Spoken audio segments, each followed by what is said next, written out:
Alright, a quick video update. I apologize, I did not realize it would be this dark on the camera. We still don't have lights or anything, obviously. As you can see, we just got drywall, but hopefully you can still see what's going on here. So drywall was completed today. This is walking into the theater. Again, this is, if you don't remember from the last videos, this is a first floor interior media room. There's the one door entrance and that's it. There's no windows in the room. So that is the back wall of the theater, or where the screen will go. As you can see there on the left and right are the front surround speakers. All the wiring going down there to the front center. I have a cabinet there with all the equipment in it, and it will be set up from the projector, which will be right back here. And that's the tray ceilings up there. That's not for acoustic or anything, it's just part of the design of the house. It will have rope lights. That's what that plug is up there. That's not another speaker or anything. That's a plug for the rope lights that'll go on top of the crown molding to give it some ambient lighting in the room. So the center channel will sit on top of the cabinet here. Got my phone for a little bit of light, but it's not doing a ton of good. Sconce lightings on each end. That is the side speaker, and plenty of plugs. And that's the rear speaker up there on the right with it's the light switch down in the double gang is a light switch.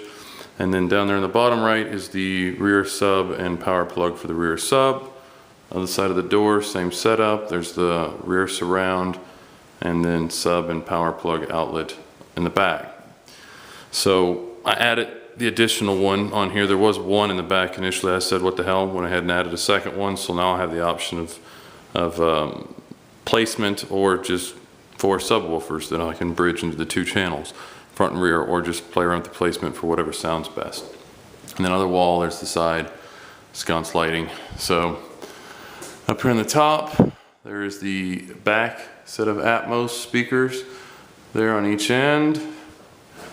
And then the front Atmos there and there. So it is right now rigged for 7.4 point whatever I work. My initial plan is actually to put 2 subs in the front corners up here, in which case I didn't put lines in them. I'll just wire them off the receiver right there in the center.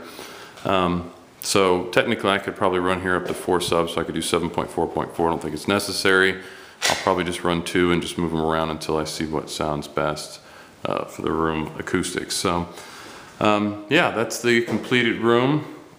They'll come back and button tape this all before too long here. So the walls here, you can't really sit on the side, so it's 2x4 walls in here, drywall, obviously 5/8 drywall on each side. In between that, on both sides, that you can kind of see in there, is thermoply, structural thermoply, not radiant thermoply, structural thermoply sheathing inside those walls. And in the center of that is the spray and acoustical foam that we put in. Let me see if I can find some remnants of it.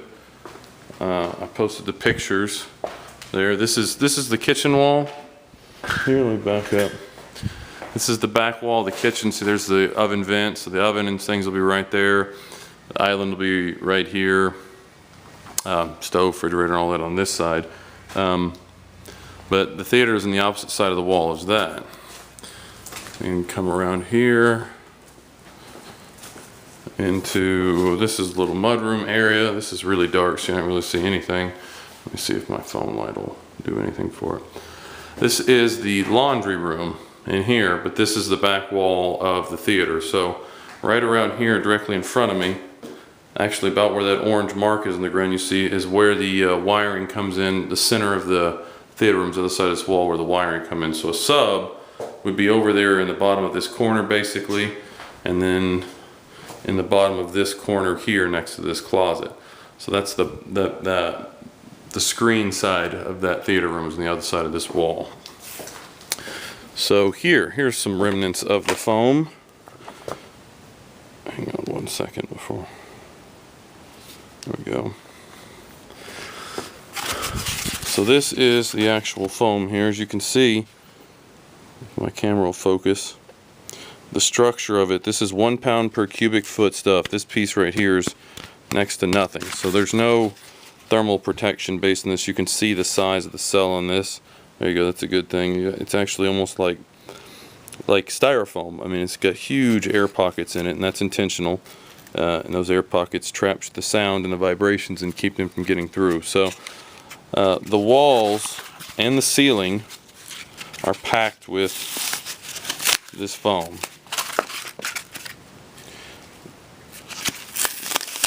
That's what's in the walls and the ceiling. So this stuff is it's not cheap, I'm not gonna lie.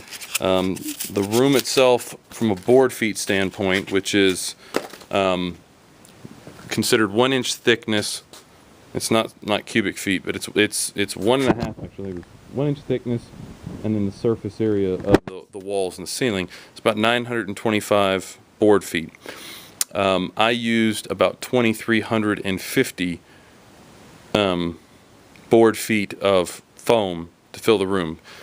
Main reason being the ceiling. This is the garage, but of course it's got similar structure into it.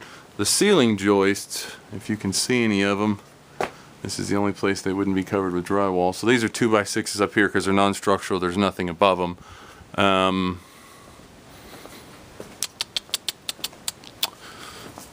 Well, there's not really anywhere left to see them because this is the only place that isn't drywalled yet. But the ceiling, the joist where you have second floor, which there's second floor above my media room, are 11.5 inches tall to support the second floor. So all above this tray ceiling, you can go back in here. That center, directly above that center is 11.5 inch, and then it drops down. This is just a framed out drop ceiling, the trays here on the side, so it's even lower. I probably sprayed 1,000 square foot or board feet of foam in that ceiling alone, because directly above this ceiling is my kids' bedrooms. And if I want to be able to use this past about 7:30 at night, I had to insulate the shit out of that room, out of that ceiling, to keep the sound from going up. So obviously did substantially more than 1 inch thickness. I did all the boards individually that go side by side, the cross boards, but then I did the ceiling itself, and then when they put this drop ceiling, the tray ceiling in the center, I came back around the edges and actually sprayed on top of the drywall in the middle. Obviously I couldn't do the sides, I wouldn't be able to get into it. But so this whole center section here is got about 3 inches of foam on top of it, and then the entire ceiling in the top, which is the plywood flooring in the second floor, has got about 3 inches on it, as well as every cross support has about 2 inches along both sides of it. So there's a substantial amount of foam in the ceiling in this room that should do pretty solid from a barrier standpoint. If you go in the room, of course it's still completely empty, so there's resin, so you can hear my voice. But if you knock, it sounds pretty dead. It doesn't sound hollow. It sounds like everywhere you knock sounds like a stud, even though I'm in between studs. It sounds pretty dead. When they mud this and close all the joints up, it'll sound even deader. So so far so good, I believe. But still got a long ways to go before I actually get equipment in here and see how it goes. So yeah, that's the update thus far, and I'll make another video when we get a little farther than that. Thanks for watching.